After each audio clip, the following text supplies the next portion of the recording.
Iowa football just got a huge confidence boost. Let's talk about it. My name is Paul, together with my buddy Aaron. We are the Big Ten guys. Tune in every day for the latest Big Ten news, insights, and analysis. If you're a fan of Big Ten football, don't miss out. Here's all you got to do. Just hit the subscribe button, hit the like button. Got a lot more Iowa and Big Ten content coming.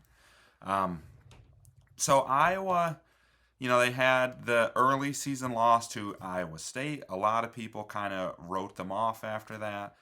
Um, then they had a very close loss to Indiana, but I'm not sure how bought in everybody was on Indiana at that point.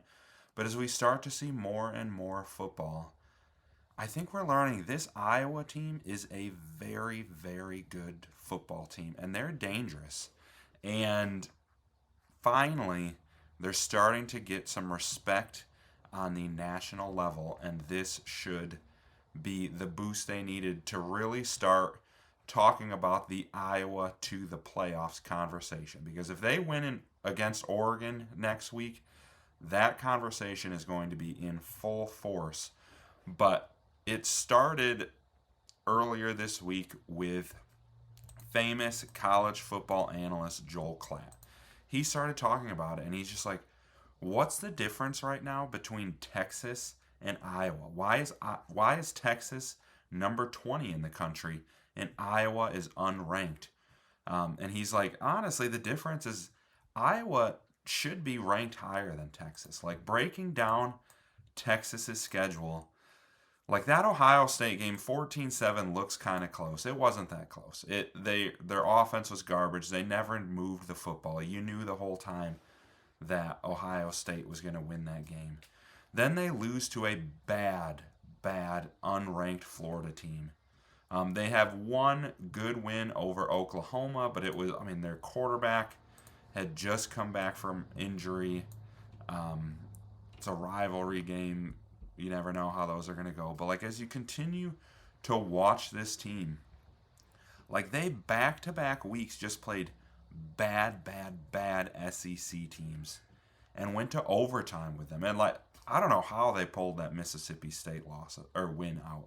I will give them credit for, battling back when they're down. But, this is a team that is struggling with the bottom of the barrel SEC teams. Two of them they went to overtime with. A third they lost to. They have one good win on the resume. And even Oklahoma is barely ranked anymore at this point. And yet you see them up in the polls.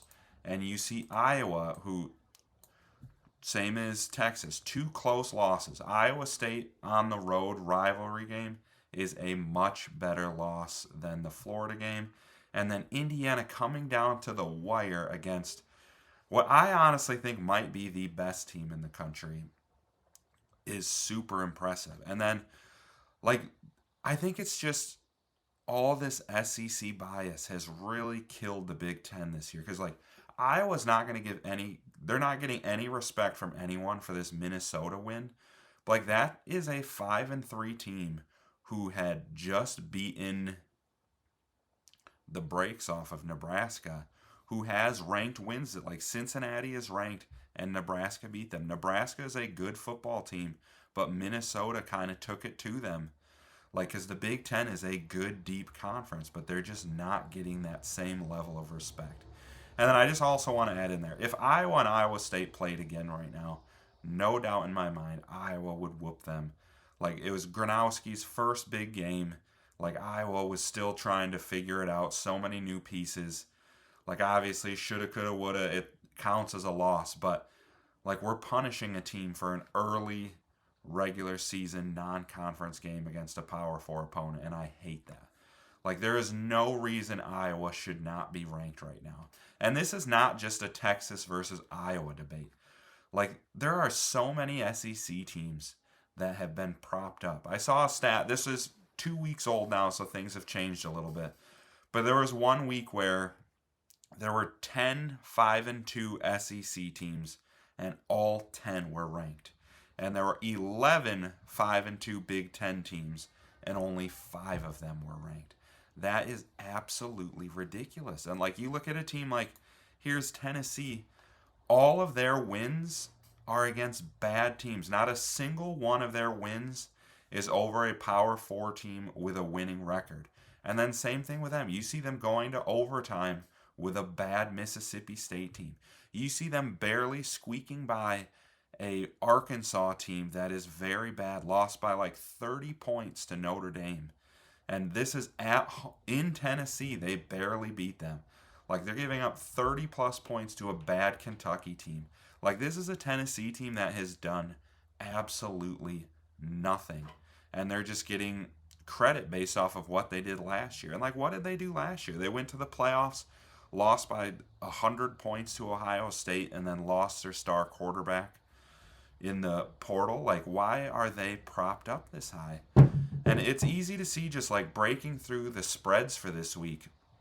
Like, Vegas knows that a lot of these teams are fraudulent. Like, we just talked about how bad Texas has been this year. They're a favorite over Vanderbilt. Like, Vanderbilt is in the top 10, and they're an underdog to a Texas team who's been struggling with Mississippi State and Kentucky. And, like, Georgia is a 7-point favorite over a bad Florida team who just fired their coach. Like, the difference between the best teams in the SEC and the bottom of the barrel teams in the SEC is not much.